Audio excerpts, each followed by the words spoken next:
Hello and welcome to another episode of a Disco Elysium podcast, Human Can Opener. My name's David, also known as the 41st Precinct, and as always, I'm joined by an esteemed guest from the wider world of Elysium. That guest today is someone well ingrained in the gaming industry, currently working as a publishing producer at Berlin-based company Wooga, and importantly on their CV for you guys, you will find that they were a community lead over at Disco Elysium Studio Zame.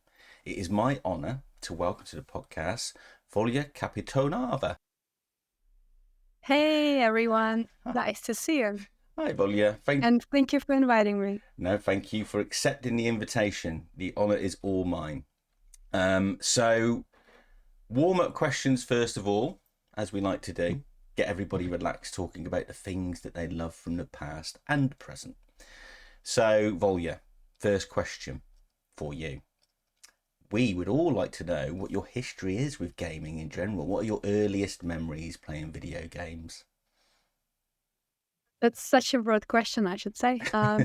Because I think my very first memory with games was I was playing adventure games. Mm-hmm. I got a PC when I was about 3 or 4 years old.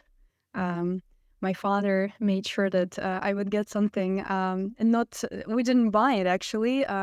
I think one of his friends got the PC at work, and then it was signed off as not working, and we could take it.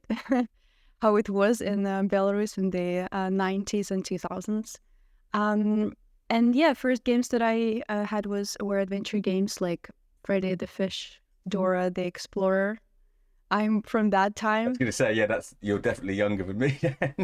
Oh yeah, I am. So yeah, these were the first games, and for the longest times, I think one of my earlier memories as well, going to the fair market and just getting some CDs, which were of course not original, all pirated games. Yeah. Just burnt on the CDs and then putting them into the PC and hoping that they would work or they would have the full game instead of just one or two chapters of the game. So that's how it was in my time. And I think when I became a conscious human, the first game that I played was actually Stalker from a Ukrainian Yeah. studio. Yeah. Yeah, so that really dragged me into the world of games, and yeah, that was how it was for me. Is it kind of about the Chernobyl? Is it based around Chernobyl and some of the after effects of that? Yeah, Yeah. exactly. The So dreams we have. yes, yeah. So what's your favourite game of all time? You can exclude Disco Elysium if you want. Okay. All right. Because otherwise it's a very short conversation, isn't it? For sure. Disco Elysium is an amazing game, but there is a game which influenced me more than Disco Elysium at some point, and that was The Witcher 1. Oh, yes. Because The Witcher 1 was... I played it a couple of years after it got released. I think by the time when The Witcher 2 was in development. And when I was playing it, it completely changed my whole perspective on how games can be. Mm-hmm. I remember playing it and completely fangirling over some characters. I really liked it. It was just the world of The Witcher, which I read in books before, opened up in a completely different way for me. Mm-hmm. So The Witcher 1 was very important for me at some point. Of course, then I played The Witcher 2 and then The Witcher 3, and they were also absolutely amazing, but The Witcher 1 is forever in my heart. Yeah, so I didn't go to Witcher 1 and 2 until after 3, obviously, because I wasn't really I kind of was in and out of PC gaming, but not too much. But then after Witcher 3, I got a bit more into it, and then I was like, so Witcher 1 was quite hard to go back to because it's quite an old game, right? Yeah, absolutely. Especially after the third one. Yeah. Your expectations are already set at the level which The Witcher 1 might not meet exactly. But some of the narrative basically turns that you get in the game were absolutely amazing for me back then. And then also going from 1 to 3 was just, it escalated so quickly. The third one is Well, a massive itself. even 1 to 2 really is quite a big leap. Yeah, Because like two's like a much more refined, a much more bigger game in scale. But yeah, great choices. I love all three of those games, and they're remaking the first one now, of course. So we've got that to look I forward to. didn't know. Oh my Did you God, not know that's that? Oh no, yeah, I did not know. I thought they're making a new one. they are. So when CD Projekt Red, um, they did a bunch of announcements like obviously Cyberpunk 2 is in development and a brand new Witcher game, but they also included the fact that they were remaking the first Witcher from the ground up. Mhm. So Okay. there you go. You will lose me for when it Yeah, gets yeah, released. that's it. Yeah, I'm excited for that because I think there's a lot of people who haven't played certainly the first game, maybe less so the second, but as you rightly said, it's a great story and it is a brilliant game. Okay, what are you playing at the moment then, Volya? I mean, you saw it yesterday on Twitter. I did. Um, I just finished an amazing game called 1000 Times Resist, and I cannot recommend it enough. Honestly, I cried like 5 times during the playthrough. Ah, It's amazing. It's a cinematic sci-fi, and it's about a story, a generational trauma. Absolutely amazing. If you even watch a trailer for the game and you're interested in it, you will not regret everything you feel when watching the trailer. You will feel in the game, but 1,000 times more. So is that highly recommend. an indie game? I'm guessing. Like, I'm just thinking of like scale. Is it like quite short? I think I spent about 10 hours playing it. The indie game, the question of what you call an indie game, because if Mm, you mean completely independent and published by themselves, then no. I think Fellow Traveler is the publisher of the game, but it still feels maybe very independent in terms of how the game is made. hmm. The narrative is very interesting. They were just actually nominated to, I think, Golden Joystick, Oh, okay. close to Final Fantasy, and Wow. yeah, I mean it's a level, right? And I think Yeah. that 1000 Time Resist will actually get a lot of awards, same as Disco Elysium. Oh, It, okay. I'm excited about that. I'll definitely check it out. You're a very disco person, Volya, so it must be good. oh That's well, thank you. Interesting. You mentioned Final Fantasy. I was started playing Rebirth about 2 weeks or so ago, Mm. and I just wanted to basically because not many people in my like real life social circles play games. I just want to say to everyone I absolutely love Final Fantasy VII Rebirth, and it's probably my game of the year. And Oh, that's from someone who thought the first remake part was not good. I like if anyone had any doubts about the sequel because of how they felt about the first one, then don't worry about it. You'll have a blast. There you go. Now Square Enix need to send me loads of money for recommending their game. So, I would also like to know. So there's three little categories I've got here about media you enjoy outside of games. So TV, books, or movies. You can recommend something that's like an all timer or something that you're enjoying at the moment. I'll leave it up to you. But TV shows, first of all, anything that you're interested in or recommend. for TV shows, I recently watched this amazing TV show called Severance. Mm, um, Left me absolutely speechless. I think there's only the first season for now, hmm. and I'm really looking forward to the second one. Because the first one you can really not predict what's going on there, and I was really surprised.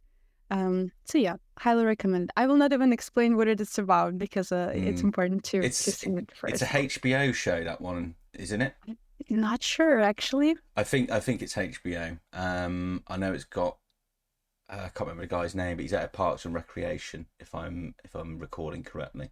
I think so. Yeah, a lot of the actors are known Rec- from other yeah, projects.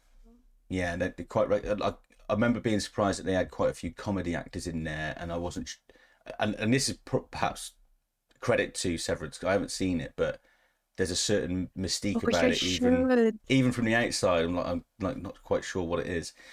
Okay, That's add your it. homework after the podcast. I've added it to the list. Yes. What about books? Are you much of a For the reader? books, I do read, but it's not usually books. We read all the time, right? Everything we read on the internet, and Mm. but if I were to recommend something, as a Belarusian, I cannot recommend anything else but the Belarusian authors Yeah. because they don't get enough credit actually, and it's very difficult to write in Belarus or even outside of Belarus at the moment because of the regime. Hmm. So I would just say if you Google any Belarusian authors and you decide to read any of the books that they write, it's going to be a masterpiece in any way. So, Okay, there you go. Champion Belarusian authors. And what about movies? um, yeah, that's a good one. I was really thinking about what to put onto the movies recommendation, and something that I also influenced me a lot was Everything Everywhere All at Once. Mm-hmm. Absolutely amazing.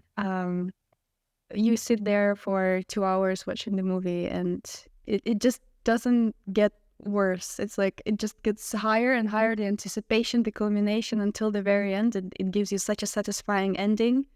So many thoughts to think about your mother. Call your mom, by the way. Oh, really? Yeah. Interesting. I haven't seen it, so. But a friend of mine was saying, I know I'm awful, aren't I? All these things you recommended, I haven't watched, and I feel awful. So it's like a list that you have, Yeah, and yeah. you kind of, yeah, You've okay, given me a list. Yeah. yeah, for sure, for sure. Well, Everything Everywhere All at Once is something you will not regret, even if you don't associate with some of the topics that are brought up there. It's just an amazingly entertaining movie to watch. So yeah. Yeah. No, I've heard good things. It did well at the Oscars as well, didn't it? Yes, I think so. Uh, I think on TikTok, one of the actors for Everything Everywhere All at Once were actually saying this amazing speech about, "Mom, I won an Oscar," Yeah, and that's it's right. very Yeah. popular on TikTok It's as well. it's the guy from the Goonies, I think, who won Yeah. it. I think he was a kid actor in the Goonies. Yes, I yes, forget that's his true. I forget his name now, but yeah, he'd won an Oscar like obviously 40 years after that film, which is really cool. hmm And I actually would like to recommend an anime as well. Go for it. Full Metal Alchemist, the classic. Yeah. Everyone should watch Full Metal Alchemist. Again, haven't seen it, so that's another one on my list. I think that's interesting because we kind of connect on this, coming from different maybe countries and different cultural backgrounds. Yeah. And now we can connect on, I'm giving you what I'm Yeah, interested in, absolutely. you can give me what you're interested in, and yeah, we will All figure all this I out. all I've got is The Simpsons for Mm-hmm. TV. Books, actually, books. There's an author called Joe Abbott. No, I mean, I'm being silly there Uh-huh. saying. So TV, I'll be serious. The Wire, True Detective, or Twin Peaks. Especially if you like Disco. All three of those are really, really good. The Wire. The Wire. So just Mm-hmm. before streaming was a big deal, HBO were really the place you went to watch like a premium TV show, Mm-hmm. which was just like cable in the United States or something like that. Um, Yeah. so The Wire hasn't got. I mean, it's got a pretty big following, but I don't think it's like cut through in the same way that Game of Thrones did. So like, The Wire was always billed from the start as a cop show that isn't really a cop show. It was supposed to like reinvent the genre in the same way Mm-hmm. that Game of Thrones was supposed to reinvent fantasy as a TV genre. Mm-hmm. But basically, The Wire is written by a guy called David Simon, Mm-hmm. and he was a homicide reporter for a newspaper called the Baltimore Sun. Okay. And he basically, it's 5 seasons, and each season covers has a kind of main theme which centers around the city of Baltimore. Mm-hmm.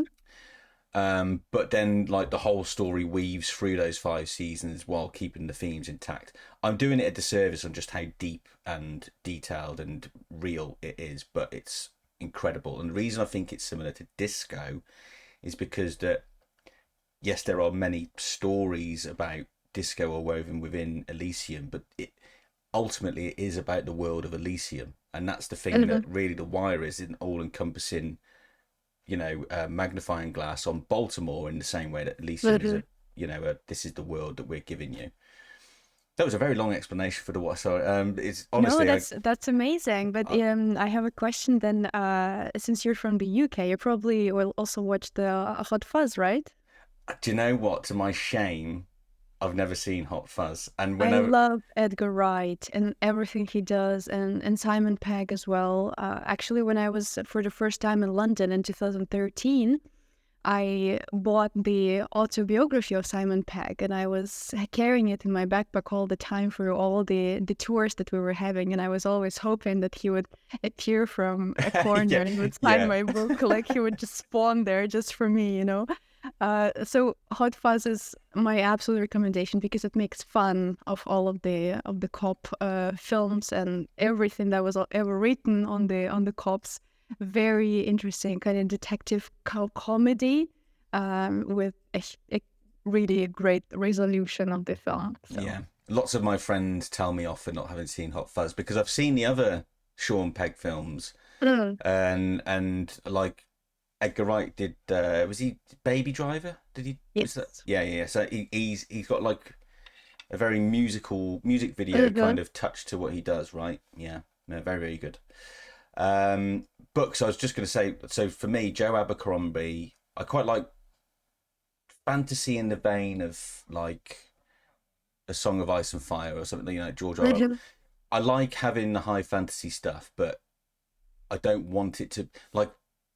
I'm not as into Lord of the Rings as I am, say, Game of Thrones. I want it to be a little bit more kind of grounded and brutal and Mhm. dark, basically, if I was going to have. But Joe Abercrombie's like got very witty, sarcastic British style humour to it, and it's very good at kind of blurring the lines between good and evil. It's very, very good.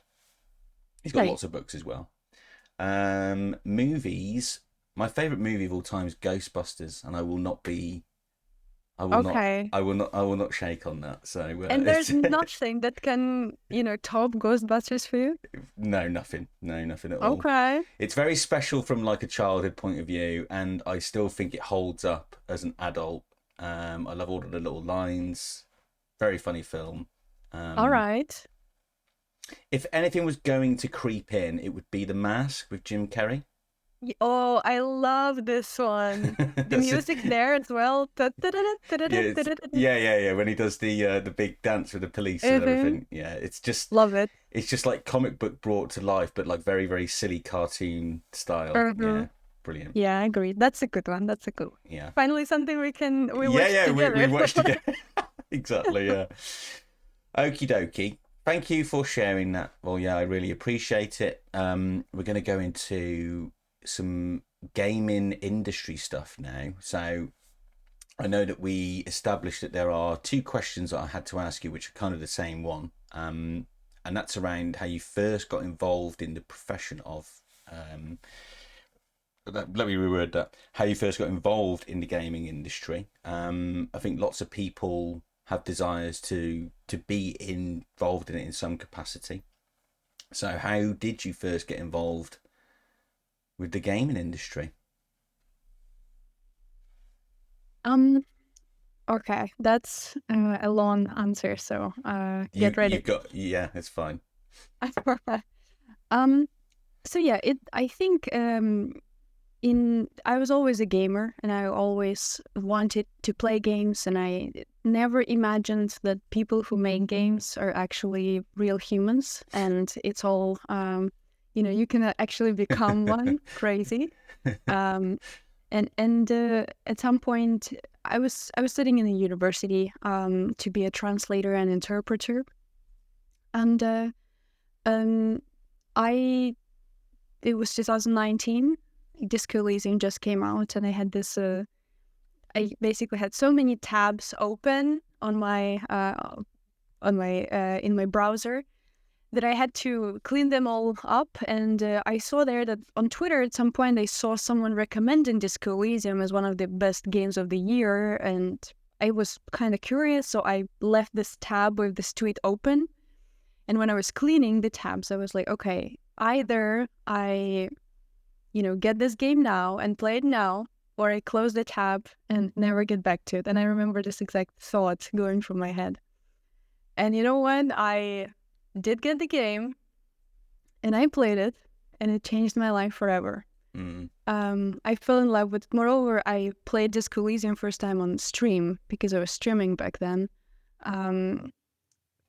Was a complete failure. No one watched me. I got like 100 followers, but I was extremely fascinated by people who can do it for a long time, because I would stream for 3 hours and would feel like I'd have no energy for the rest of the day. I agree with you on that, actually. I've tried to stream in the past and I can't get past probably like 3 hours, and then it completely puts me off doing it again, because there's like, well, 3 hours isn't enough for people who want to watch a stream, right? Yeah, exactly. Because a lot of people just put it on the background and they do their own things, and then 3 hours is just not enough. And I remember at one time I was like, okay, marathon, let's do 12 hours, because I really wanted to push myself to do this. And after 5 hours, I was so dead. I was like, I'm never doing it again. It was such a bad idea. Yeah. Again, people liked it, but for me, it was just so exhausting. Yeah, agreed. Playing Disco Elysium on stream, and it was a great experience in general. I loved the game. I died, in the first seconds because I just had physique 1. And I died because I tried to... The light bulb. The light bulb, exactly. And then I was streaming it for a couple of hours, reading everything out loud, also translating it into Russian, because I was streaming in Russian. And in the end, I was like, okay, Fox, thank you for coming. That's it. I'm going to end the stream here. I stopped it, and then I was like, but I really like the game. I should continue. And I just started playing it off stream as well. Mm-hmm. So I finished the game. Incredible. And I started to do content for the game on Twitter, like fans do. I started to do memes, tag yourself, Disco Elysium edition. I was doing different videos, like vines with different skills, like electrochemistry and volition, arguing with each other. You've got a video, actually, I spotted on YouTube, haven't you, which is like 12 hours or something of 10 hours. 10 hours of... Is it Whirling in Rags? Yeah, it is. I think it's 10 a.m. edition or something. Yeah. When I was looking for bits and pieces about you, that I stumbled on that. I was like, oh, okay, I'll probably listen to that loads of times as well. Yeah, actually, a lot of people listen to this video up to this day, and that was actually just a joke, because I was one of the people on the Discord of Disco Elysium, and we were talking about different, ideas, jokes, things that would be cool to do. And when people were coming up with ideas, I was the person who would just, okay, let's just do it. Mick mentioned one time that we need a 10-hour version of it, so I did it, and people actually liked it very much. Yeah. So this kind of stuff, and I was doing it a lot, and I know that the community manager of Disco Elysium, Dani, saw all of my stuff on Twitter, and she retweeted it many times, and we kind of knew each other, plus we talked on Discord in this official Disco Elysium community. And then basically the thing that changed my life and how I got into games was actually my cosplay. I made a cosplay for Kim Kitsuragi, and it was the first ever cosplay of Kim Kitsuragi. It was very difficult for me to find an orange bomber in Belarus. But I did it. And I did the photo shoot. I posted it. The cosplay went viral, and basically the Disco Elysium team invited me over. They just wrote to me that it would be cool to hang out after everything that I've been doing for them, for the community, for engaging with the game and as the medium, and making memes out of it, of a very depressing game. Um, so yeah, they appreciated it, invited me over, and when I came to London, we hang out together, and they asked me if I would like to be a community manager, and Man, of course I agreed. wow, that must have felt so cool to be just kind of. Well, I guess it's not too far away from what some of us are doing now, right? We're just fangirling over the game, right? Yeah, And like, I think if someone was to, I don't know, let's just say, I don't know, Kervitz says, "Can you come and help us work on what we're doing now?" Or be a community manager for what we're doing now, I think I would fold into myself 8 times because I wouldn't know what to do. I'd be. So that must have felt so cool. To have it like, did. I yeah, felt so seen and so recognized, and that it was amazing that they were able to do this as well. Because it's not, you know, I was just a girl from Belarus mm, who didn't even know that you can become a game developer. yeah, And then this happened, and it completely changed the trajectory of my life. yeah. That leads nicely into my next question because um, you have like you can see your LinkedIn. I won't like pretend that I had some secret information. So your Oh, no? CV, you can see that you don't remain a community lead through the next roles that you get, right? If I'm not mistaken, you kind of go, it looks like, okay, there's a new opportunity to do something else and grow myself and, develop new skills. And it looks, through your work history that you've gone from strength to strength. So in that journey, what has been the most enjoyable part for you so far? In the gaming industry, Mm, the most enjoyable part was seeing people create content for the game that I worked on, mm, for the yeah, games, because I was in this position when I was fangirling over the game, and seeing other people fangirling over the games that I helped to create and not joined after the release was also a completely magical experience. Um, and I think because game development is quite a tight industry, everyone knows each other. mm-hmm, To some extent, everyone heard about each other. Um, it makes you feel seen when you talk with other people and they validate your experience. In a way, you just tell them, hey, I had this experience or this experience, and they say, oh, I went through absolutely the same thing. mm, I think it's the community that makes sense to me the most. yeah, Um, yeah, because we all create what we want to play, right? That's yeah, the first rule of being in the community in general or any fandom. If something doesn't exist that you would like to read or watch or to exist, then just make it yourself. And that's what we're doing in game development. So this is the most enjoyable part for me. yeah. No, I can completely understand that.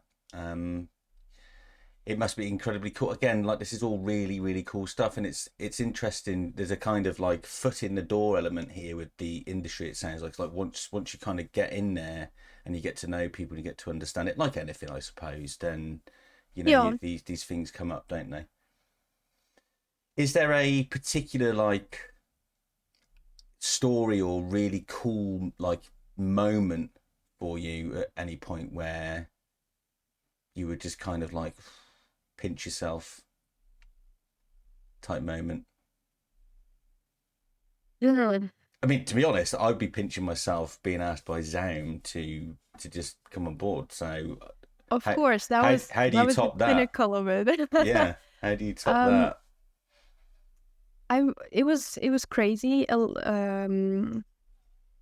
Zaun invited me to their office when it was, I think it was February 2019. So it was just when COVID started. Mm, We knew that it was going to happen.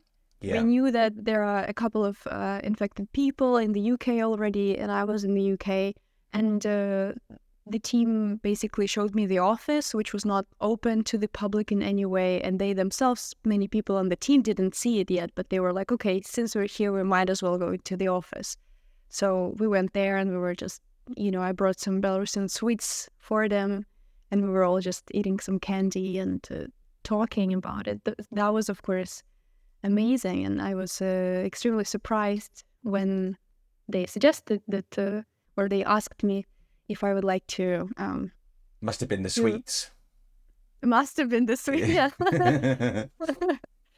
I should definitely thank the Belarusian factory of sweets for sure. Yeah, that was absolutely incredible. At the same time, I'm thinking about other things. Sometimes what I sorry, I will rephrase that. It made me think about how we're all people. And there's a German saying, we all boil with water. Yeah. So at some point we all, as coming from the fan position, you of course think about the creators as some kind of deities. Yeah. Exactly. Yeah. Yes. And then when I saw them and they were able to share this with me and invite me to their world in a way, I started to realize that maybe these labels that we put on each other and on the great creators, of course, this not to say that they are no, I'm losing track. To say that we should not put the labels on the people. Yeah. Because in the end, we're just people and we do boil with water. Yeah. So it helped me a lot to realize that I can be with them in this. Yeah, you don't have to feel like imposter syndrome, basically. Like you belong. Yeah. Yeah. There was a similar feeling. So obviously I had Lenville Brown on for the second episode, and a lot of that was in the build-up. Like, how am I going to compose myself while I talk to the guy who literally voices like all of the lines in the game? Mm-hmm. And within about 2 minutes of speaking to him on the phone, I was like, "Oh yeah, it's just a person, isn't it?" like you speak to people all of the time, so it's just I think we build it up in our own heads, don't we? Yeah, absolutely. Because I mean, as people, as humans, we all have our self-conscious being. We all doubt ourselves, and I mean, there's this amazing. I'm a Trekkie, so I will just do a reference to that. There's an amazing group, a music band called Warp 11. I'm not sure if they're still doing anything, but it was basically a band which wrote all the songs about Star Trek, and there's this one song called "What Would William Shatner Do?" And it's like, yeah, when you're in a situation when you're going for something difficult and you're thinking, okay, what would William Shatner do? And it's good, it's motivating. I bet a lot of writers now think, okay, what would Robert Kurwitz think or do in this situation? And it can definitely be a great guidance to some extent. But in the end, you have to come back to yourself and be, but what would I do? Is it something that I want to do? Yeah, so. No, good advice. Good advice. So I just want to, and this might be a tricky one to ask, but we see a lot of some of the larger companies, especially, cutting staff and firings left, right, and centre, all to just in the case of the corporations, when you look at the savings they make on money, you think, well, I don't know, Epic Games, for example, this week, Tom Sweeney, is that his name? He was bordering on celebrating 800 people losing their jobs because they made Epic Games financially sound, and then I checked the profits and they're still like in billions and billions and billions. So how does it feel to be part of an industry that seems on the outside to be volatile, and how do you deal with that as a consequence of the industry you're in? It's a terrible feeling, I should say. At this point, it's very difficult for recent graduates to find jobs because there's no demand for that many junior positions as there should be. there's not enough money in the industry to be able to fully develop as it was pre-COVID, for example. During COVID, a lot of it's just a result of people were staying at home, buying more games, playing more games, and then COVID ended, and or not exactly ended, but the quarantine ended. Yeah. And everyone is out of their homes and socializing again, and not many people play games again. And I see the discourse again about how every game should have a previously in the game, so that people who work would be reminded of what happened. And yeah, I think this, of course, is all result of corporate greed. Definitely. And yeah, there's no way you can explain firing 100 people, a couple thousand people, if you have profit. It's most probably just trying to get more money into the company for whatever reasons. But I don't feel very comfortable with that approach. And I wouldn't want to be in a position when I don't know if I will be fired tomorrow or not, and being afraid all the time. This, I think, has a very prominent toll on person's mental health. Yeah. I do understand why a lot of AAA games are not meeting expectations of the shareholders at this point, because they created the atmosphere in which people cannot really create in the way they want to create. They know that this is exploitative to some extent environment. Yeah. Agreed. And it's not difficult. It's very difficult. Yeah, I can completely understand that. And expectation somehow then ends up, like, in the fandom, gets driven up even further because of the whole rhetoric that comes around, like Square Enix regularly reporting that games didn't meet their expectations sales wise really doesn't help anything, because then fans get on the back of developers, and then you've got shareholders on the back of developers, and then again, going back to, we're just people. This isn't like a bunch of machines that are doing this. These are people that read this stuff online. These are people who've worked very hard and then are probably really excited to see what people think of their game and what they've done. And then you go on and the CEO's slating it, the shareholders are slating it, and now the fans, like, it's hard. So for everyone that wants to be in the games industry, I think it's important to remember that it has its tolls, right? Absolutely. And in that regard, I would maybe even recommend the best way to do games is to gather with friends and try to do something of your own. If you have the money, of course, because it's very difficult to get funding in game development right now. But this is basically advice for juniors, I think, right now, is if you cannot find the internship, try doing something of your own. Yeah. I can speak to that as well, because I know that so Unreal Engine is completely free to anybody, and there's other, like, there's RPG Maker, there's loads of really cool stuff that will help people a lot. And if you're ever looking for inspiration, just look at games like Citizen Sleeper, Stardew Valley.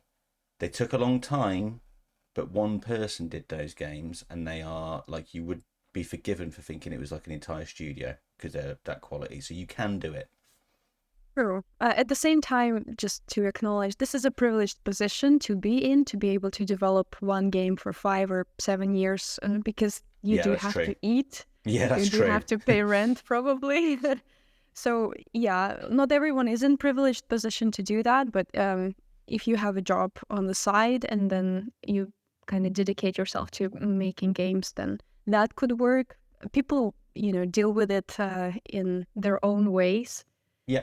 And just good luck to everyone, because it's difficult right now. Yes, we need more of your creative juices in the industry, folks. So do that if you can. So just one on the company you work for at the moment. I think an opportunity I'd like to give you to kind of talk about them. So I had a little look. And this is very in theme with you, I think. They target story-driven games for the mobile market. At least that's what their blurb says. So are there any existing or future projects that you would like to tell everyone about, or just talk to us about, what you guys do in general? Yeah, absolutely. I work at Volha. Volha is a Berlin-based casual mobile game developer and publisher. And I work in publishing, so I'm a publishing producer at the moment.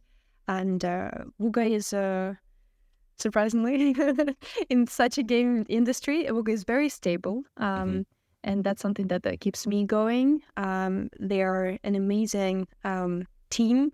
Volha is one of the lead studios, lead employee studios in Germany in general, which is an amazing thing, actually. I'm really happy with them. We are working currently on a game called Claire's Chronicles.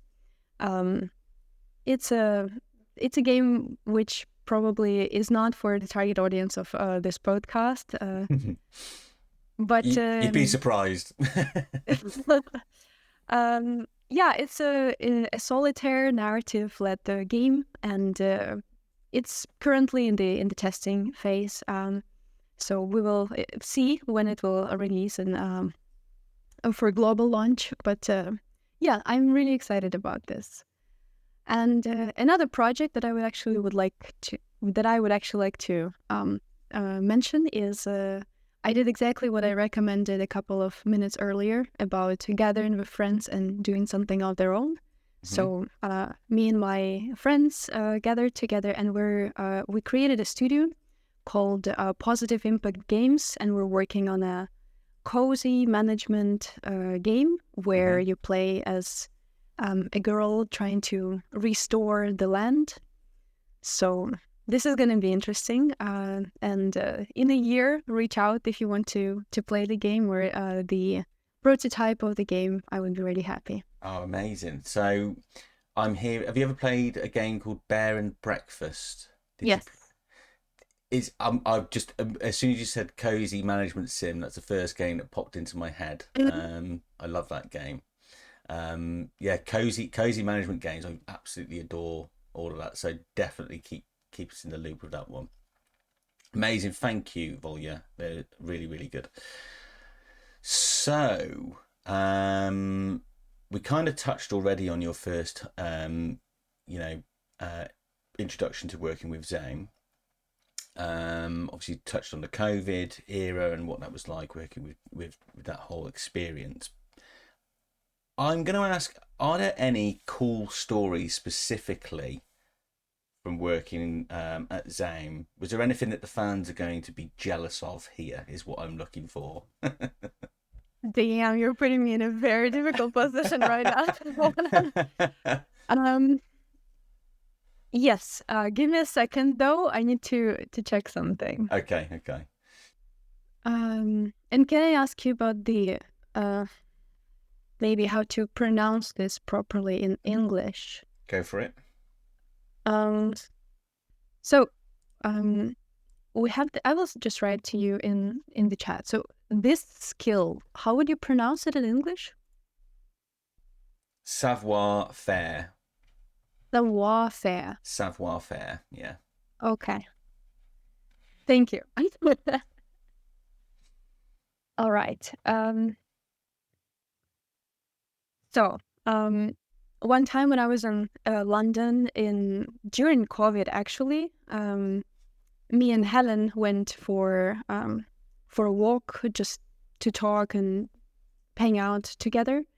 And we ended up in an area of London where we found a restaurant called after, well, probably not after, but the same as the skill in Disco Elysium, so wow. Fair. And we went to eat there, and it felt like everything just came into one place because I was in London, met Helen, and we went to this amazing restaurant. We had great food there, and chatted for the whole evening. So yeah, that was my favorite moment. Helen is so like, I am absolutely desperate out of all of the people in the game. Like, everybody's like, oh, you've got to get Robert on, you've got to get Alexander on. Helen is my number one person that I want on the show. So I'm extremely jealous that you got to go and have lunch with Helen in a place called Savoir Faire. That's like the that's like the dream. Right? We didn't expect it. We were just looking for somewhere to eat, and then it just popped up, and we were like, Amazing. wow, okay, now we have to. So she did a huge amount of the final cut writing, Uh-huh. and like obviously the political vision quest. I know that she was very influential on. So I have like so much respect for her as a writer. I think she's an absolutely brilliant person. But she's the hardest person to find contact for. So I don't know how to get hold of Helen. Well, I will, I, yeah, good luck. Yeah. I know that. So I have managed to speak to Martin Luiga. Mhm. I have managed to speak to Alexander. I have managed to speak to Casper, Mhm. and I did speak to Robert. But then when I asked him about the podcast, he didn't reply. He read my message and didn't reply. So I was like, okay, I'll take the hint. I guess with everything that had happened lately, this is a normal reaction. Yeah, and this is something I've been very conscious of when asking anybody, is that I'm very aware that there were some pretty shit times for people who are working, amongst that thing, which I know we're not going to go into today because it's just not cool. But I'm obviously very conscious that people have their right to say, oh, I don't really want to talk about it, so it's Mm. fine. One day, one day. Um, And that covers my next question. I was going to ask, how did you spend much time with the writers or actors in the game? Was there any, other than Helen, any of the kind of, I don't want to say big names because they're all as important as each other, right? Everyone who developed the game is very important, but obviously the people that fans will be familiar with. Was there any of the others that you came across? Yeah, absolutely. I mean, I spent some time with Alexander as well, with Kaspar when he was still in Estonia, and yeah, it was. I spoke pretty much to the core team. But the Disco Elysium team actually scaled really fast in 2020, I believe. So I was one of the new additions to the team, and yeah, the studio just grew really fast. So Mm. obviously didn't talk with everyone, but it was amazing to talk with the people who actually created the game that I was so inspired by. Mm. So yeah, but I'd love to know, yeah. like, my biggest, like, the dream conversation, and Martin in particular. So he has said he'll come on, Martin Luiga. Yeah. What fascinates me the most about that group of people, as much as obviously I absolutely worship Disco Elysium, I really, really want to find out what they were doing in their tabletop days and like some of the stories that they created, because it's all obviously spawned from there, right? Mhm. And I would love to, like, it's like hidden lore, right? Like there's stuff about Elysium that obviously inspired the book and the game that is hidden in these little stories in Estonia playing D&D. So I'd love to quiz them about that stuff. Yeah, Yeah. yeah, that's amazing. And I cannot, of course, talk No. about any of this, even if I knew it, right? But yeah, just to kind of vibe with this a little bit. When I was in my teenage years, one of my friends as well was having D&D campaigns, and we were playing World of Warcraft Mm. D&D. And it was also amazing how we basically created our stories. And I think any D&D campaigns in general, this role play, it just takes you places. Mm. And Critical Role is so popular as well because Yeah. they put this together, they create this. I know that some people say it's written down, kind of like the script for this, or some key moments in Yeah. Critical Role, but it watches so amazingly, so I don't even care. They've been going for such a long time as well. And the people Mhm. they've got on it are all really, really cool. Like, talk about cementing yourself as like a nerd hero, like Ashley Johnson, for example. Mhm. Like he's just in all of the coolest things, and then she's in Critical Role, and it's just like amazing. Yeah. Amazing. Okie dokie. Okay, I'm going to share my screen now for the audience's benefit. So if you're on the Spotify version, I think video does work on Spotify, but obviously the best place to watch it will be YouTube. So you curated some lovely fanzines. Fanzines. Can you I see think my fanzines. Yeah. fanzines? So can you see my screen? Yeah. And everybody else should be able to see my screen. Which one? Am I on the right one? So there's the Mm. Russian Alternative Universe sign. And we're not going to go through every page. I will just flick through them. But while I'm flicking through them, why don't you tell me how these fanzines came together? Sure. Well, basically, the first zine that we made was a community work. I think it was in 2020 in the beginning. And this was not organized originally by me. The zine was made was called Fashion Zine, and people just were absolutely inspired by the amount of clothing that you have in Disco Elysium and how important it is that Kim even once talks to you about this, what you're wearing and how you look. So people decided to basically create a zine, which is a collection of artworks, and put it together.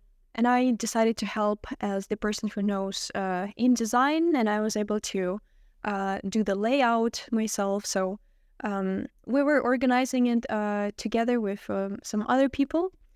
And when it came out, we also did, I think, an electronic version, which was posted on the internet. And we wanted to also do the printed version to send it to Zalm. But I'm not sure if we did it in the end or not. And when I became the community manager, I thought, why not do the same thing, but with the Russian alternative universe, which is, post-Soviet, very Disco Elysium thing. And we just thought that there's not enough post-Soviet vibe that we can kind of multiply in this scene. Just touching on that, this image in particular definitely reminds me of like the kind of Eastern Bloc part of Europe. And this one also sticks out to me as very kind of post-Soviet vibing, the kind of colours that are used and just the general kind of look of it. Sorry, continue. I just wanted to remark, because you said that those two.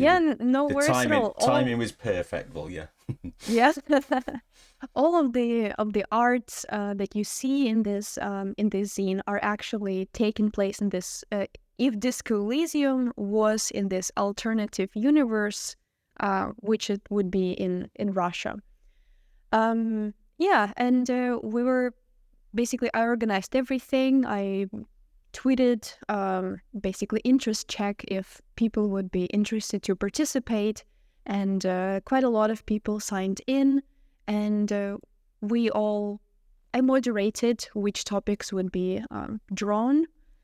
And we agreed on the list of topics, and then everyone delivered their amazing drawings, and we've put it all together. I've put it together into this magazine, and that's why it's called zine. It's usually it's called a self-published magazine. And this one we actually printed, and some of the zines are actually in the Zalm's office, hopefully even right now. I'm not sure, of course, after years, but yeah, over here you can see all the beautiful people who contributed to the zine. Yes, and that's important, actually. I like to get that across. So there's quite a few people involved. I will put the links for both zines in the description for those of you watching or listening to the podcast. Please make sure to go and support it and follow as many of the artists as you can, because Volha's done a very good job of collating all of the most beautiful pieces of art as described. Thank you. I just want to go on. Mm-hmm. No, you go. Yeah, just for the zines, actually, for this Russian Alternative Universe zine, it became so popular in the Russian-speaking fandom that we were actually invited to do the exhibition of this zine, which we did in Wow. St. Petersburg. And I was there for the opening. I was printing all of the zines, putting them together on the walls, putting the links to the artists. And it was a very popular exhibition. In the first 3 days, we got as many people as, daily as how many people visit the Museum of Riga.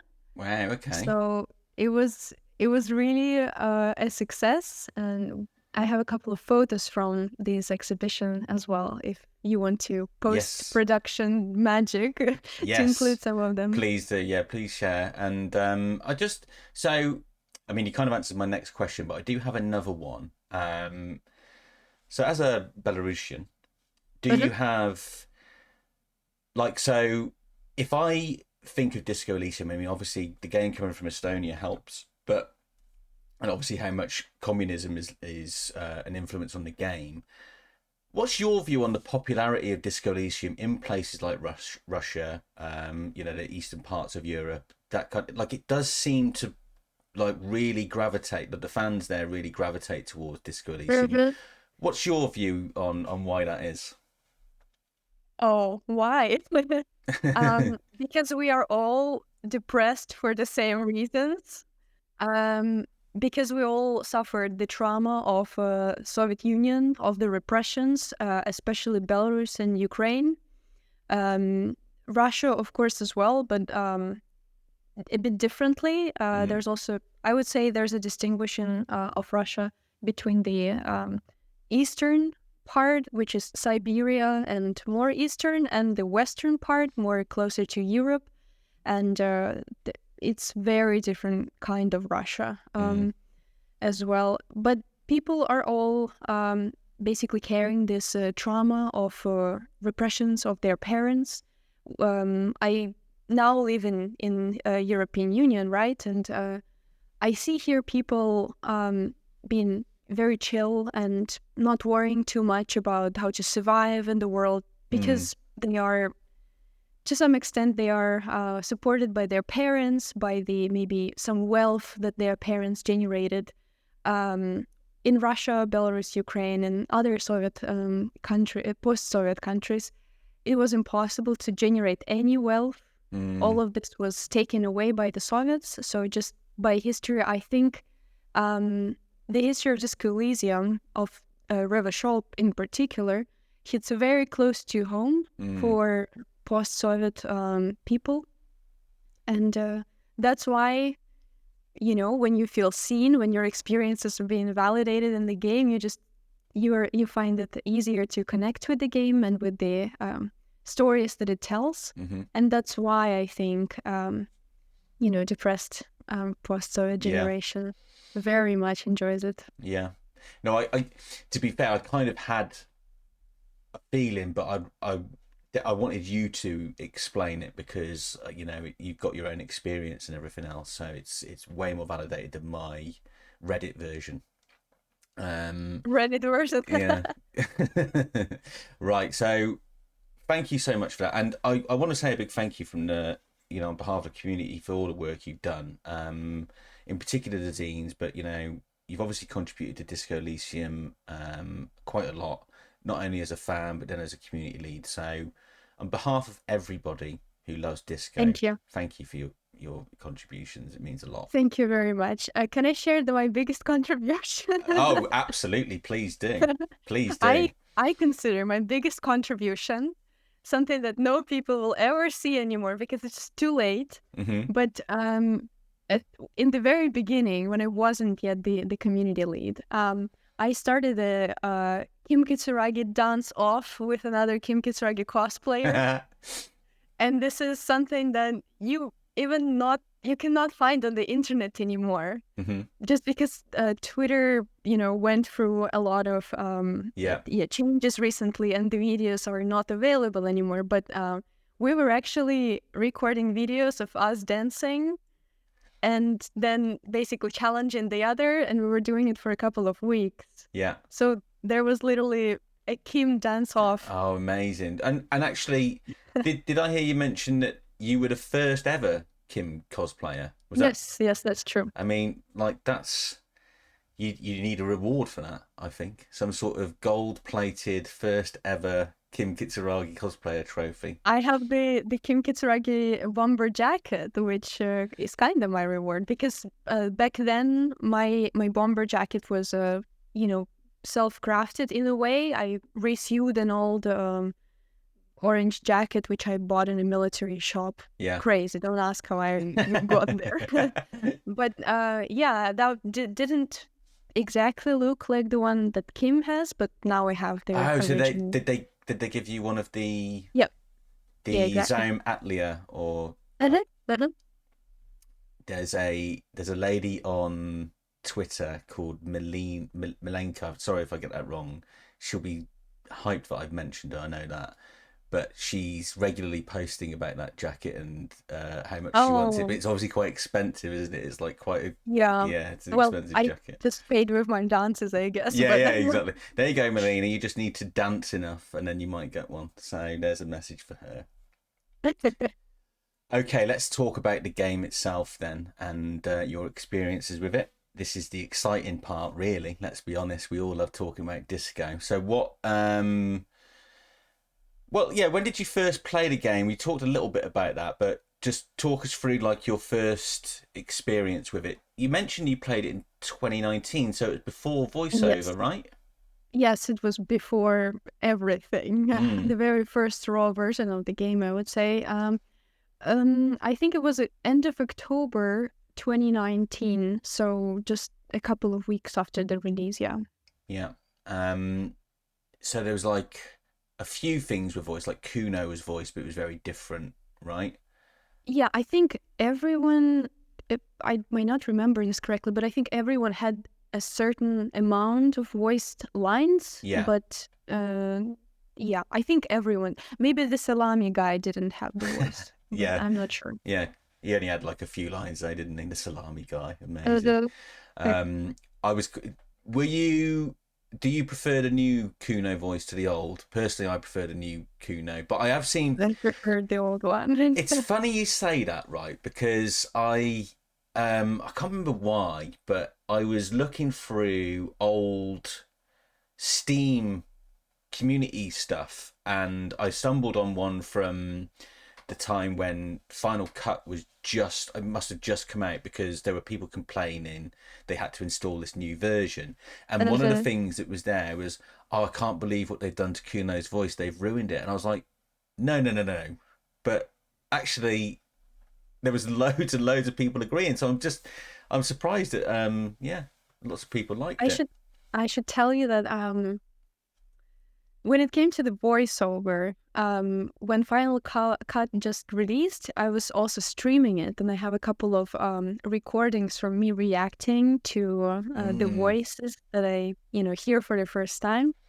And with Kuno, I was extremely disappointed. I really liked the old Kuno, but I think this is just, when you experience something for the first time and it matters a lot to you, then you just kind of stick to it. Same with the Ghostbusters. yeah. And that was just how it was. But at the same time, some other voices like the Thai. Yes. When I heard the Thai for the first time, I was just wow, this is incredible. And I actually have this clips still saved, so I can share them with you as well. Oh yes, please do. Anything that you've got from the old days would be amazing. So that's Mikey Goodman, of course, who was the voice director, did the casting. He voiced like a ton of voices for Uh-huh. Deserter, Ancient Reptilian Brain, Limbic System, Then, Kuno's dad. Like I don't know how he did that. Like it's just a load of drunken grunts. So then, he had all of like the weird stuff, which is yeah really good. It must have been lots of fun to do. Um, so how would you sell the idea of Disco Elysium to someone who's never played it? What's your elevator pitch? a game about depressed people made for depressed people. Go play. I should not even elaborate. If you start talking about, oh, it's about the cop who has an amnesia, he's trying to figure out which world he's in. No, just if you're depressed, go play Disco Elysium, you will feel seen. Yeah, I agree. And it's obviously a question that's been talked about, and lots of people do default to, yeah, you're a drunk cop with no memory. But yeah, I think that's a great elevator pitch. It's a depressed game for depressed people. Go and play Because it. I do improv, and the first rule of improv is no one cares about anything else but the emotions between people and the relationship between people. Mm-hmm. You know, one of the rules is when you start, in improv, you try to buy something or sell something. No one cares about how much money you have, do you take in installments or whatever. No one cares about that. What people care about is, why are you doing this? Are you doing this for someone, or, this kind of The stuff. feeling So behind it, yeah. the feeling, exactly. And Disco Elysium is about feelings. Disco Elysium is about repressed feelings, about feelings that you don't want to feel, about not wanting to get better, but wanting to get worse. And about, I think, as people who go through some kind of existential crisis or any kind of crisis, they will find it in Disco Elysium to find some hope in this, and to find that there's no amount of anything you can do not to find redemption and forgiveness. Yeah, perfectly put. Yeah. I think you're absolutely right. There's so many facets to not just Harry as a character, but there are stories all over Martinez which reflect those exact things that you're talking about. In Kuno, you've got childhood trauma, and what happens in that abusive environment for a child. Because I always find it fascinating, like for Kuno in particular. He talks about his dad like he's like this unstoppable monster, right? And then you realise that he's just a drunk layabout. But to a child in that environment from like a young age, your view of that monolith of a human being who overpowers you at every opportunity, that's the kind of viewpoint of a child.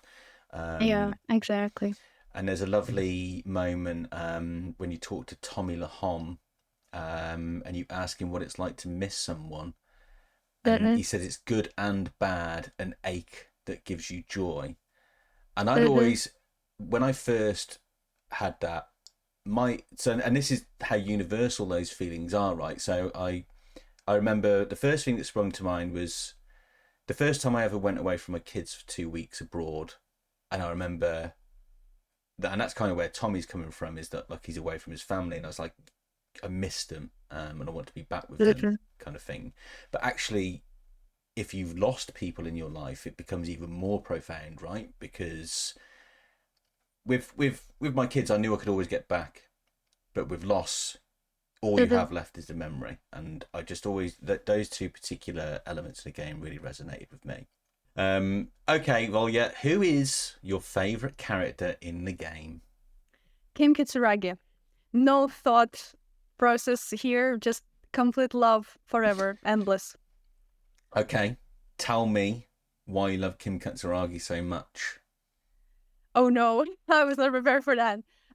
This is something that I cannot fully explain, but I could never be racist in Disco Elysium. This is just something that I cannot do because Kim would be disappointed. And when I just started doing the memes and all kind of content for Disco Elysium, I also did this from Simpson, actually. You know this meme, "Do it for her"? Yep. Well, we did do it for Kim. Yes, and basically Kim Kitsuragi is this person who, yeah, if I am, feel bad at a certain point, then just think about Kim would not want you to fail, right? Kim would want you to succeed. Kim would just be there, a silent support. Maybe he would judge some of the things you do, but he would still be there for you. And this first talk that you have with Kim at the end of the first day, damn, that changed me forever. How he just takes out this one cigarette and like, yeah. No, I don't smoke. It's just one to kind of like check if I still have it in me. The self-control, he always challenges himself. Yeah, Kim is just the diva as he should be. Amazing. It's a great example. And all this, yeah, his Define. desire to not participate in this peace competition. He's just like, I'm above the system, I'm better than anyone else, and then still takes away the what was it, the car things. I think it was the discs Oh yeah, to pay for your for the hotel. worlds. Yeah, Exactly. So yeah, you get to know that in the end he also breaks the rules and takes the discs from someone just because he wanted to. But yeah, he's very human in ways that I cannot explain. yeah. No, I. So in particular, I think there's a line, volition line about the smoking, where it says it would be easier to quit than to maintain this one a day. And you're absolutely right. It is a level of self control. He is very about self control. Um, and there are so many hidden little stories behind Kim Kitsuragi as well. Oh yeah. One of my favorites actually is he spent like 15 years as a juvenile officer Uh-huh. and had to get ridiculously good at pinball, which is why he's Yes. like kind of he acknowledges pinball as a hobby and like fully understands it like to like probably more than most, but also kind of resents it in a way because it's like, wow, it's a time in my life it's just I don't reflect on too fondly. Exactly. And that's why he's so, cautious of Kuno. He's like, no, I don't want to Yes. do it anymore. No, no, no, no, no. Yeah, At the yeah, same time, Harry is on a completely different language. yeah. Or wavelength. Wavelength, yeah. No, Yeah. you're right. What would you say to and this is very rare, but I do occasionally see on Reddit or other places people who are fairly new to the game and come away thinking Kim Kitsuragi is a dick who is constantly patronizing or trying to stop you having any fun, etc. What would you say to those critics, Olya? Um, well, Do you feel assaulted now? Because yeah, first thing I wanted to say was try therapy. But that's not fair to the people. But I do think that in general, things that annoy us in the others is something that we don't allow ourselves to do, or something that goes against our values. But I don't think that it's anyone's value to not have fun or have fun. no, So I think, yeah, not liking Kim Kitsuragi for how he behaves may tell more about the person than the person maybe wants to tell. yeah, I agree. And to be fair, all of those people are shot down very quickly by the community. Like people can't wait to explain just how wrong they are, and I just think like maybe they also didn't play a lot of the game because the more you're into it, the more you see that Kim is actually extremely supportive. And even when you see him for the first time, you're the well, he has how every the right. He has every right to think to be pissed off at you. And there's a great moment. Like if you quiz Kim about why he's following you around, Mhm. and you kind of say, "Look, I don't need you. I don't need a babysitter." He says, "With respect, officer, you do." And even when like so I don't know if you've seen the failed check at the dance in the church where you say where you are really racist to Kim. No, I didn't think so. Okay, well, you say a very nasty thing to Kim if you fail the dance check in the church, Okay. and he takes you outside for a talking down, basically. And Kim like lays it out and says, "I'm not doing this for you. I'm not your babysitter. I'm protecting the case from you." Mm. He's like, it's not about me, your rank or anything like that. I want the case to be solved. It's important, and you're a danger to it. And without me here, I have no idea what's going to happen. So if you ever need to understand what Kim is all about, he's looking after a human being who basically was born 3 days ago as an adult. Mhm. And clearly through your actions you can see this guy's a bit of a worry, right? He does need looking after, and Kim, like, you need to peel all of it back, as you say. I think if you play enough of the game you realize that Kim is doing all of the right things, right? And doing Mm-hmm. everything that any decent human being would do in his situation. Yeah.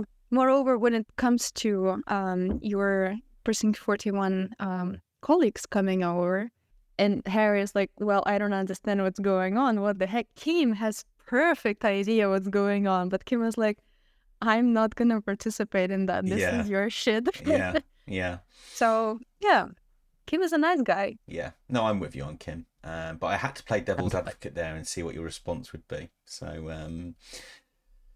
next question then. What's your recommended character build? My favorite one is the Psych.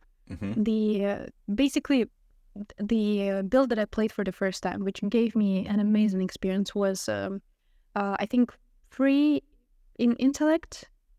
Or wait, yeah, Intellect, intellect. psyche, physique, motrix in that order. Yeah. Exactly. So intellect 3, psyche 3, 1 for physique, and I think it was 2, which is rest for motorics. Yeah. Yeah. Your mistake was 1 in physique, obviously, which you would have found out. This was the funny part, because I got stuck on the chair for a very long time. I didn't have enough Is it endurance? healing, Yeah. Oh, yeah. to be able to get out of there. And I had to, I think, even restart a bit earlier than I got into the area. But it was funny, because then it gave me a bit of a challenge, and I had to figure out how to do it. Yeah, but this is my personal favorite. I would recommend to a lot of people, because I think a lot of people do what I did, and they think, well, I'm a detective, so I need high intellect and high motorics, maybe physique, because you don't necessarily always think of like the physique stuff as, you know, necessarily important for a police officer, or, you know, think like I didn't know what esprit de corps even was, to be honest. But I would highly recommend anybody, if they get, you know, a chance, to pour as many points into physique and psyche, because Shivers and Esprit de Corps in particular have so much cool Shivers. world building stories. It's just I love the anytime it's the French lady voice for Shivers, where it's the city talking to you. Any of that stuff, yeah, it's just so beautiful. So yeah, psyche and physique are highly recommended. What about your signature skill? Volition. Yes, the king. Moreover, my name in Belarusian, Ukrainian, and Russian means freedom, or will, if you will. Okay. And it basically means volition. Oh, amazing. So we have literally got volition on the podcast, which exactly. Amazing. Do you have a favorite piece of music from the official soundtrack? Yes, I'm not sure if it's actually in the official soundtrack, but there's this piece called Rain. Mm-hmm. And I love it so much. Sometimes when I'm having a day, not gonna explain, just I'm having a day. Yeah. I just want to turn it on and just spend some time listening to this. There's a bit of the radio echoing, and the rain on the background, and this very soft music, like, you know, this YouTube videos where, I don't know, Georgie, but you're at the party at 3 a.m. and it sounds from another room. Yeah. Well, this is this kind of soundtrack, and it made me feel all kind of things. Yeah. So this is my particular favorite. I know the two you're talking. There's 2 of them that are hidden in the game files. One's Rain, one's Snow. And Rain, the one you're talking about, I know exactly what you're on about. Yeah, you can't get them on the OST, but they do exist. And I think, like a lot of the smaller pieces from Sea Power, you find them hidden within other songs. So the song on the album for the OST called Zaum is just the end minute or so of cleaning out the rooms by Sea Power. So there's lots of little bits like that which you can find as elements of the songs, but maybe not as full things. That's an interesting choice, people normally obviously go straight for like whirling in rags or detective arriving on the scene. That's a good one. Thank you. Do you have a favourite line of dialogue in the game? Never fuck with Kim Kitsuragi. Yes. Do you know what? I can't believe it's taken this long for this line to get on the podcast. You're the first one to mention that.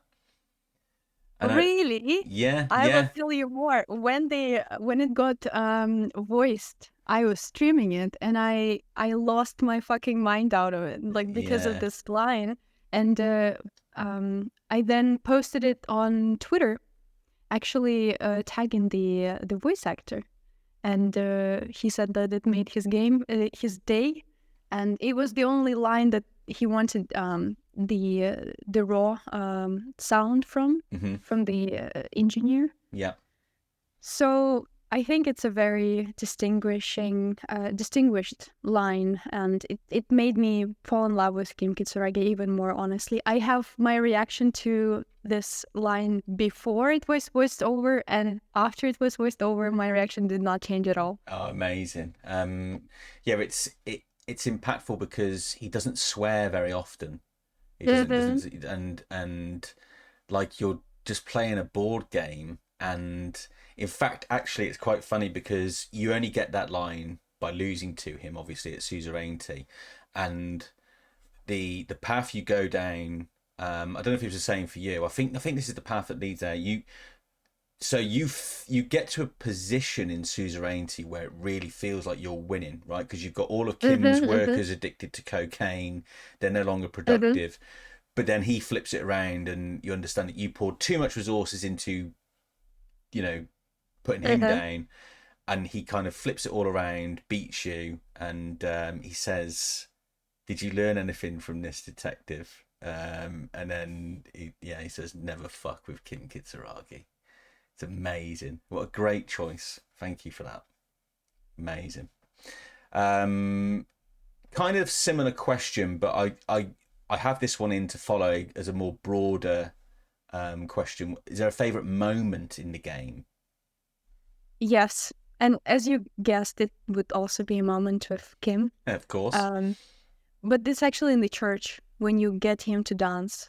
Yes. Because it was something so, at that point, incredibly out of character for me to see this, that he does it.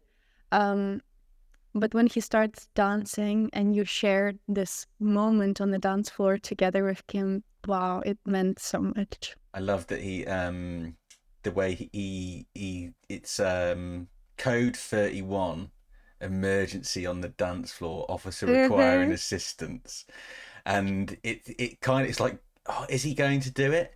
And eventually he just lets out a huff and is like, right, I'll show you how it's done. So not only does he commit to the dance, he's like, I'll show you. I'm the dancer here. And then like you just have the three of them going at it, and just the lights. Oh, it's so good. It's so good. So good. Also because you have to actually ask him so many times. Yeah. And this anticipation of like, will he? Yeah. Will he? And then when he finally agrees, I had to change my clothes a couple of times. I had to do a couple of checks. I had to like really put my soul and everything into it. Yeah. And when he finally did it, I was just like, no way. Yeah. This is crazy. It's such a hard check to pass, by the way. Like obviously a lot of my videos are with like the save file edited with maximum stats. And even with like 97% and like 60 odd, I think it's authority or maybe empathy, I can't remember what the check is, but I've failed it with like 50, 60 points. But it's so rewarding. That's, I think, what Disco Elysium does so well. When you have a very difficult check to pass and you pass it, it's so rewarding afterwards. Agreed. Yeah, agreed. And the failures are rewarding as well, actually. Yeah. One of my favorite. My favorite. Yeah, go ahead with yours. I will tell mine after. I was going to say my favorite failures with the dice maker. When you try to do the shivers check and explain why the Doom commercial area is doomed, if you fail it, obviously like shivers to Harry is like a feeling of cold, and he's trying to connect with Shivers in the city, and he starts to get undressed. And then there's this whole thing where he gets the zipper caught, and like Kim and the dice maker are just there like, what the fuck is going on here? Yeah, that's my favorite fail This check. is a good one. Yeah. My favorite one is actually with the Hardy Boys. Oh yeah. When you fail to establish authority Yes. and you ask him for the gun. Yeah. And and you just, Kim is obviously kind of worried. She's like, "Hey, are you sure? Do you want to, like, what are you gonna do?" And you just say, "Kim, trust me. Yeah. Just trust me. I have got it." And you take the gun and you put it in your mouth. And Kim is like instantly, "What the? Yeah, what have I just done?" I don't exactly. And he feels so responsible for it. And he's like, "No, officer, we can figure this out. Just back down. It's fine." But you're like, "No, I have to do it." And this is amazing. You can pull out of it, I think. You can. Yeah. And this is one of the deaths that you can do. You absolutely can. You can also be killed by the Hardys if you push too hard on a rest.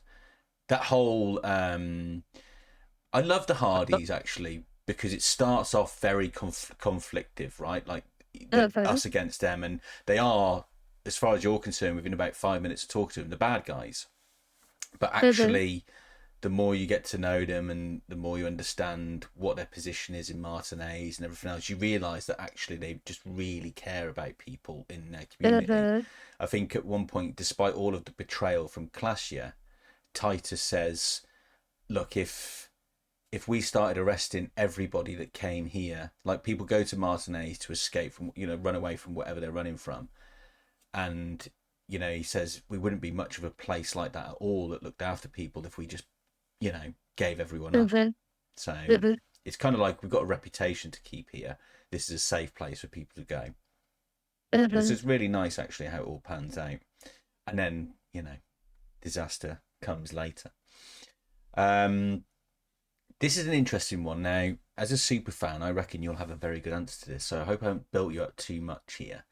Do you have any wild theories about Disco Elysium? Wild theories? Probably not. Mm-hmm. What I had, though, were headcanons about Kim. Mm-hmm. So some ideas about what his life was before the game takes place and stuff like this. I had like a thread on Twitter about this. Mm-hmm. But no wild ideas. No. I have a couple of friends who have wild ideas about Pale and where it is, how it was made, and so on. But I kind of never participated in that discussion. So pretty boring. Well, let's talk about Kim's past a little bit. And I'd like to know where this... So there's a really... I can't remember who you're talking to get this information out of him, actually.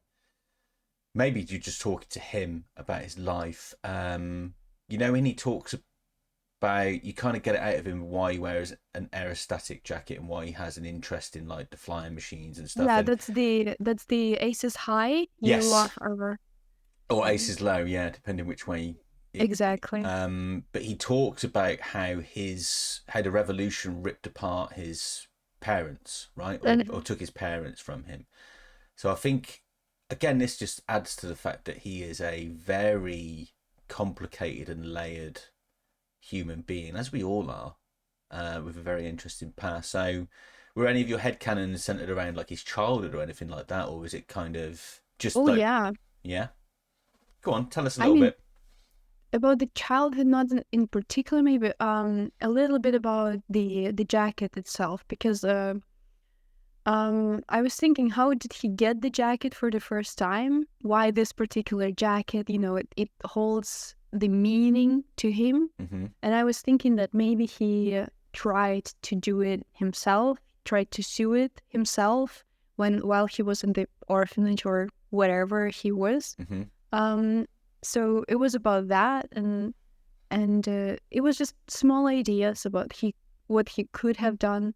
I had another one which said that he wanted to, for example, let's imagine that there was a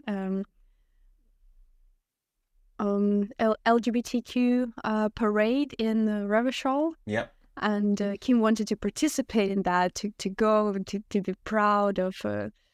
But he heard that to basically patrol and save or protect the parade, his very homophobic colleagues decided to sign in. So Kim was like, "No, I'm not going as a participant. I'm gonna sign in too to piss everyone off." Yes. So this kind of small things that maybe he could have done in the past. Yeah. No, I like that. And that's what it's all about. This is, there's obviously loads of fanfic around, Yeah, absolutely. especially Kim. And yeah, I like all of that stuff. It's cool. Anything that builds the world in the capacity we need. Okay. Is there anything that you don't like about the game, or that you would change? Well, something that I don't feel that, good about maybe. There's this one door that you cannot open. And I understand why it's there, because you're not supposed to figure everything out and know everything about something. So I understand the purpose, but particularly for me, when I try, when you put a lot of your skills into, or like points into this particular skill to open the door and then you still don't open it, feels a bit disappointing. This is not a rewarding experience, right? So it's a mean trick, isn't it? Yeah. I agree. I'm with you on that, actually. Like you say, I get the joke, right? It's a kind of meta stop thinking that you can just open every door type thing, especially because it normally comes after you've opened some pretty tricky doors. Like, it takes a lot of effort to open the dice maker's door, the steel blue door in the kitchen in the whirling, or if you go to the roof first and try and break down Clash's door. There's lots of doors that take a lot of opening, right? So I do get the joke, but I was so desperate to know what was in that. Yes. Because like it's an old revolutionary,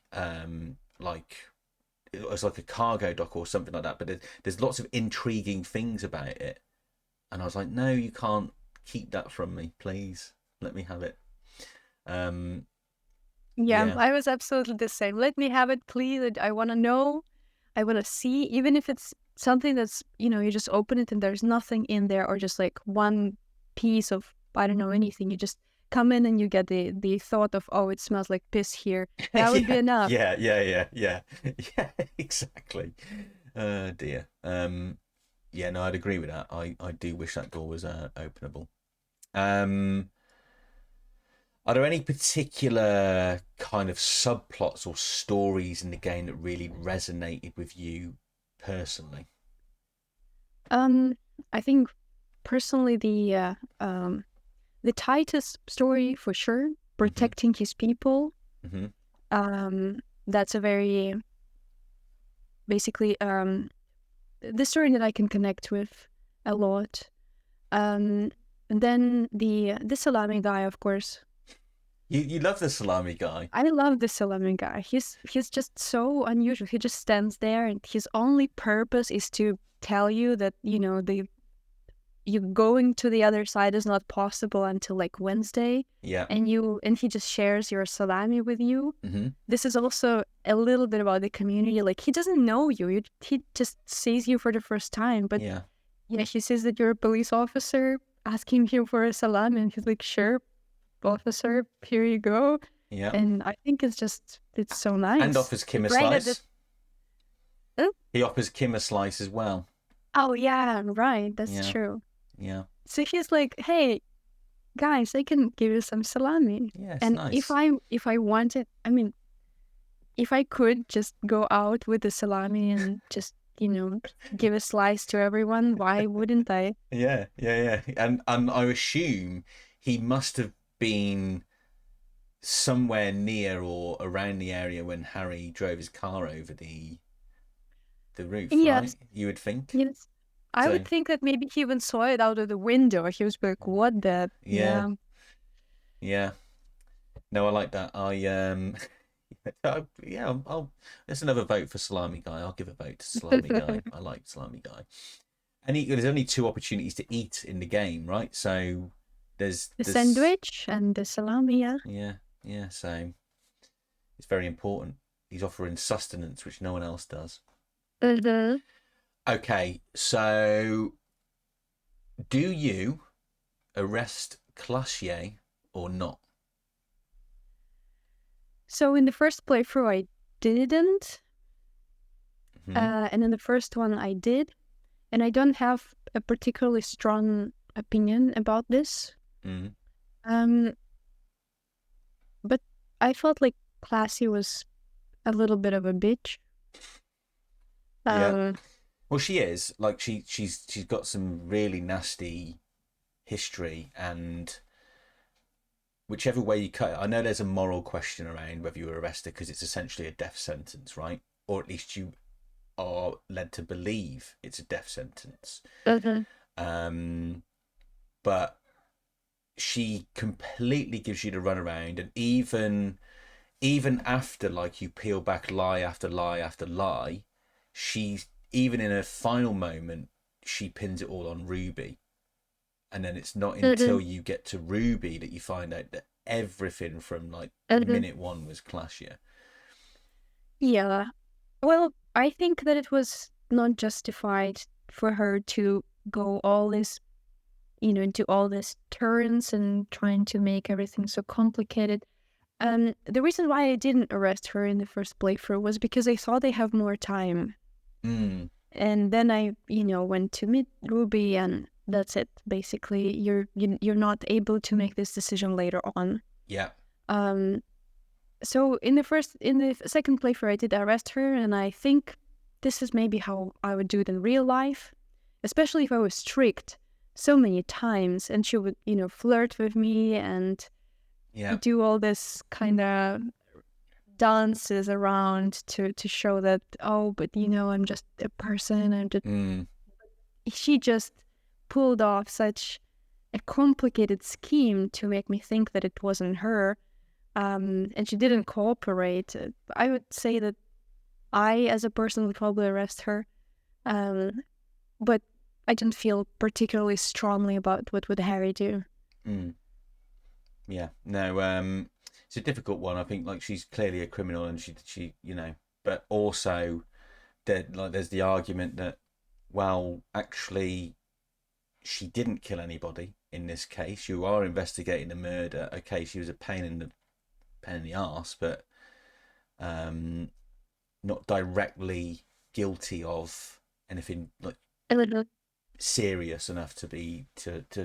But whether you believe she's due a death sentence by being detected by the moral intern is obviously another question about how much she's telling the truth, right? You just don't know. Mhm. Um, does Kuno care? Oh, Kuno cares the most. Kuno cares more than anyone cares. He does. Yeah. Yeah. Yeah. And he's cooler than the boiled egg, right? Yeah, absolutely. He's a very misunderstood young man, but there are so many little glimpses into how much he actually likes and respects you. He obviously he's a child, right? So he has a problem expressing that. But there are little hints like if you find the bullet and Mm-hmm.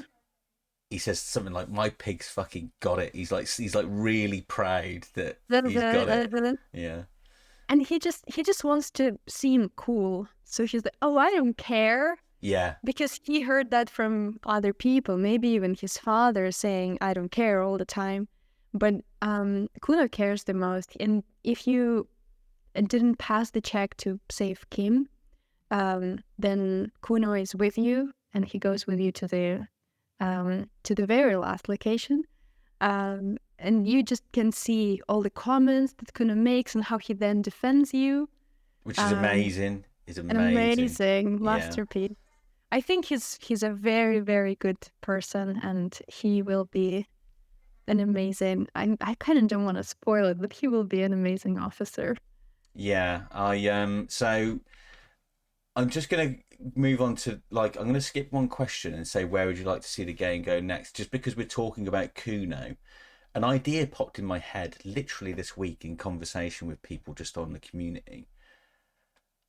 And there's the question around the Disco Elysium sequel, right? On how you replicate the newbornness, right? Because you get a blank slate with Harry, pretty much, and then you can put your stamp on who he is. And I've always wondered, well, any sequel, it's going to be difficult to have reasons for that existing again, right? But if you have a 17-year-old junior officer Kuno who is coming of age, I don't know, like Inside Out 2 maybe, you could have different developing facets of, because growing from boy to man has all of that stuff, and you might not have electrochemistry even exist at, I don't know, 12, which is what Kuno is, but it might just be formulating or becoming a confusing thing for him as he's a young adult. So yeah, sorry, I've waffled on there, answering my own question, but where do you feel the game could have gone next? No, that makes perfect sense, everything you said. And I just to kind of put a lead on that as well, or maybe add to this. What I really wanted to see when the game ended, which I really missed. I wanted to show the photo to the cryptozoologists. Yeah. I really wanted that. I wanted this moment of cheering. I wanted this moment of, look, I proved what you put your whole life onto.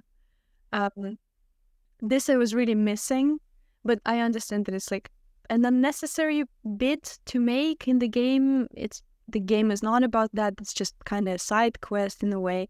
But this would be a great thing. But about where the game would go next, the revolution, of course. There's something boiling, and I think that the only way to continue, Revachol is ready.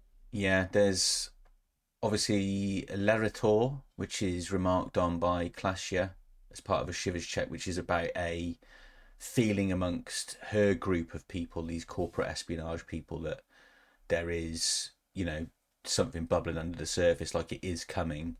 And the very last esprit de corps check at the end of the game is Captain Price, right? Rounding up everybody. And I love that line from him, because he's talking to Nick Gottlieb, the station doctor, about like checking off, and he says Dubois, and then Gottlieb's like, Dubois, are you sure he's unstable? And Price is like, you say that like it's a bad thing.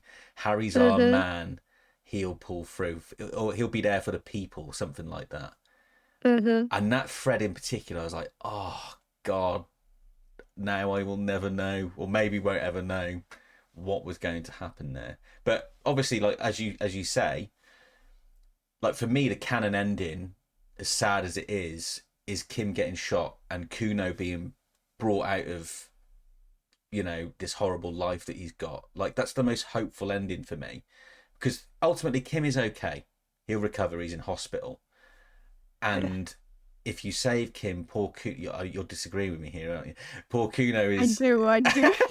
No, I mean, when Kim gets shot, I can definitely understand why it would happen and so on. Just my point here is more, Kim has a camera. And when you go to the island, he has a camera, and you are finally able to prove to everyone that this cryptid exists. And Kim also defends you so, I don't know, poetically in front of your precinct.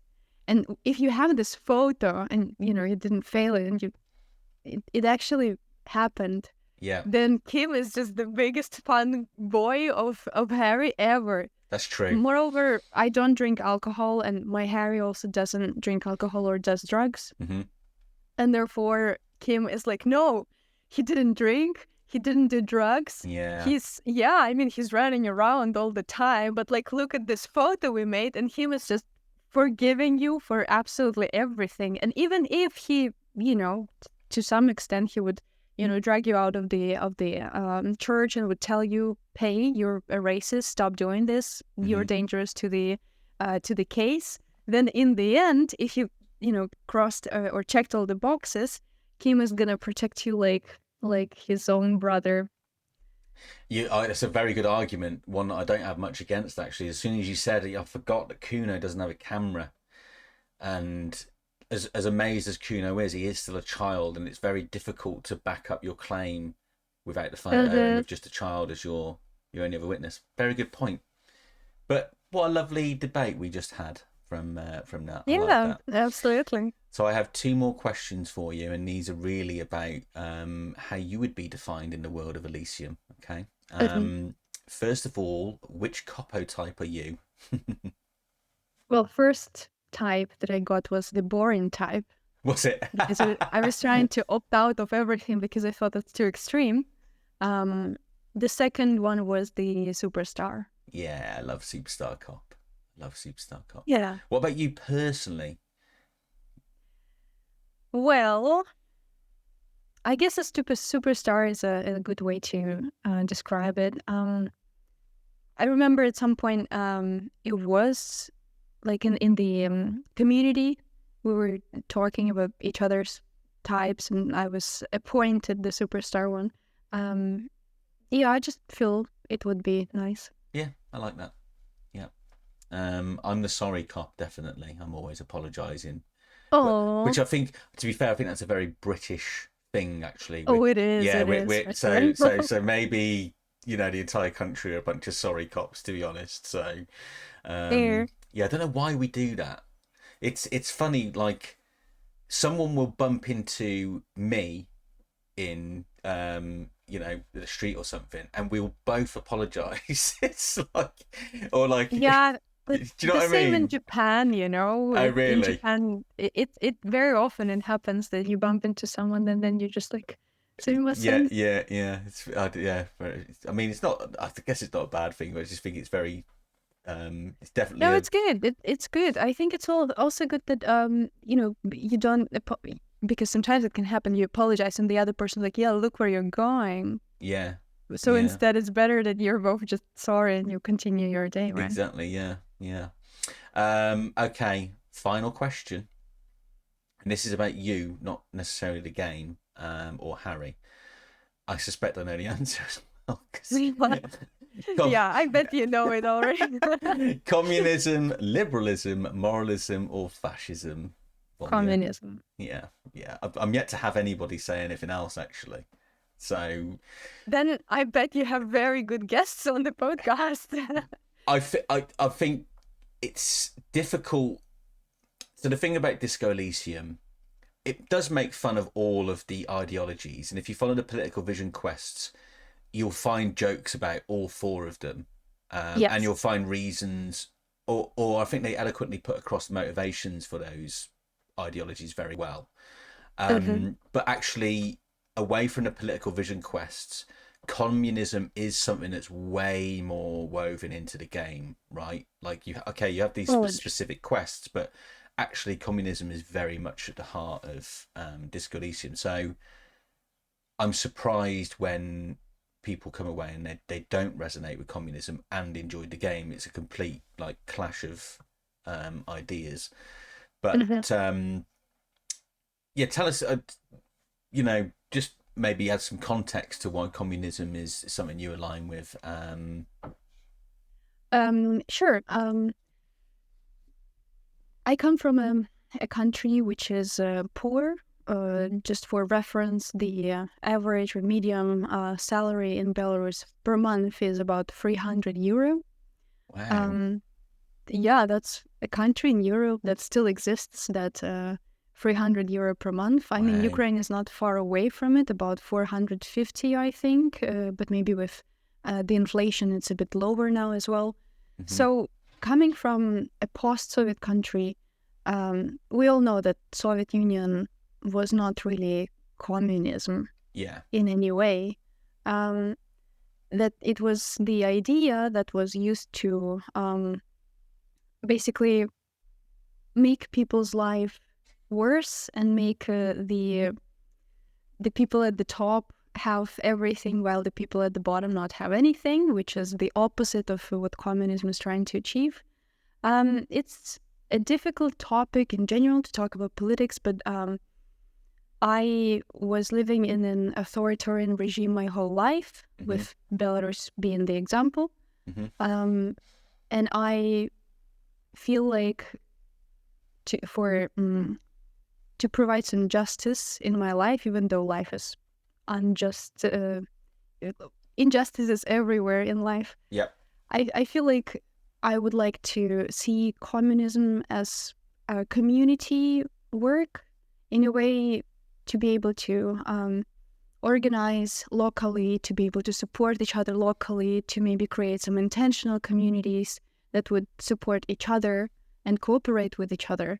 That would be my ideal understanding of the world.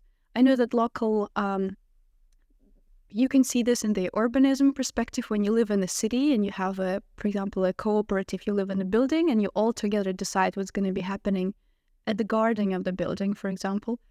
That makes perfect sense for me. The people should decide what's going to happen then. I'm all for decentralizing. Centralizing just makes everything worse. On the example of Russia, when all the regions pay taxes to Moscow and they kind of settle down in Moscow and regions don't get almost anything. And I think that communism is the only part of the spectrum that offers me any kind of answers out of the deep economical depression that my family and my ancestors were going through. Well, thank you. That's a very personal answer. I appreciate that. And I know it's not easy to talk about personal experience like that in such a public forum. So thank you for sharing that. I would add to that, I think it's interesting you touch on, how the Soviet Union kind of utilized communism as a means to kind of not really implement communism, more of it's probably closer to capitalism in the modern era. Repress people as well. Yeah. Just rip them away from what they actually want. Exactly, yeah. And I think there are far too many people in the world who don't actually know what communism is. You see it a lot from like the right wing of like people on social media, always calling the left commies. And I think if you asked any of them to actually explain what communism is, I don't think they'd really have a clue what it is. They would think it was closer to what Russia were trying to achieve with the Soviet Union rather than what it actually stands for. But it's interesting. Have you seen now that there's an anti-woke detector? Have you seen that? Or a woke? I'm not sure if there's a list of games on Steam, which is an anti-woke list, and people I'm not sure how many people contribute to this, but this is basically a list where all games are categorized if they're woke or not. Yeah. And it's a good question, what is even considered woke? Well, woke seems to me to be a phrase that basically idiots apply to all of the stuff they don't like. It's completely undefined. It's not really a thing. It's a conversation for another another time. I could go on forever. But that was the last question, Volha. Thank you so much. I really enjoyed the conversation, and me too. Honestly, it was really fun. So I hope people agree. I think you shared some really cool and interesting stuff. Just remind us of the projects that you've got coming up. There was the new game studio which you formed with some friends, and Wooga have a project in the making. Just remind us again what they were. So the Wooga's game is Claire's Chronicles, but this is not yet globally available. Yep. And the game that we're making is called The Regreening from the studio Positive Impact Games. Okay. Yep. There you go, folks. So please keep an eye on those. And make sure to go and follow Volha on Twitter. What was your username? Slightly different to your name. Yes, it's Kapitonava. Volha. That's it. There you go. I will include it in the description anyway, as well as access to all designs that we covered. So apologies I didn't flick through the second one, but I will link it. And Volya, if you have any of those really cool clips that you talked about, please send them Yes, over. So I'll send them all over. I would love to share them on the community posts. Sure. Okay, without so that is it. Thank you everybody for listening, watching, whatever you've done. Keep an eye out for future episodes of the podcast, and we'll see you on the next one. Thank you, Bye. Volya. Bye bye.